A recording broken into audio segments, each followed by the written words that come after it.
Comment faire pour que la succession de nos parents ne tourne pas au conflit?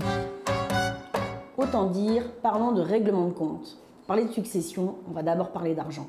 1. La culture de l'argent. Freud nous présente l'argent comme un excrément, autant dire qu'il n'est pas propre. La philo, pour sa part, présente l'argent comme quelque chose de méprisable, qui corrompt les valeurs morales.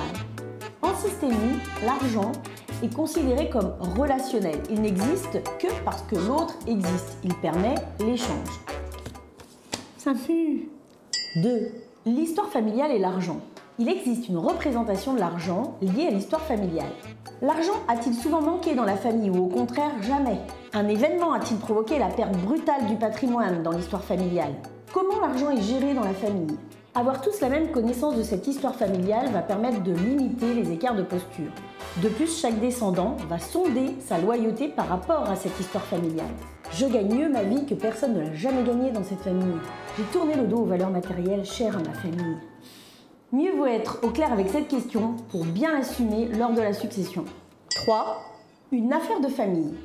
Lorsque l'on traite la succession de ses parents, on est dans son rôle d'enfant. C'est comme si on n'avait jamais été des adultes et sa place et son rôle dans la fratrie et vis-à-vis des parents remontent à la surface, avec son lot de frustration et de joie.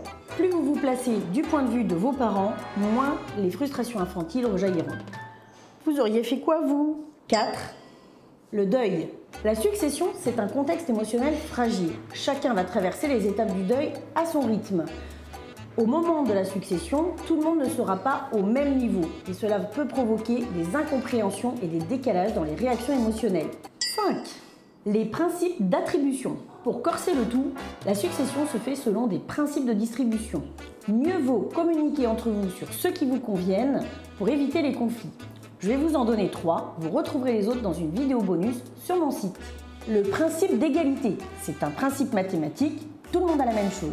Le principe de justice redistributive, chacun aura une part de la succession en fonction de ses besoins. Le principe du mérite, c'est punition ou récompense, mais d'avoir fait quoi et qui juge.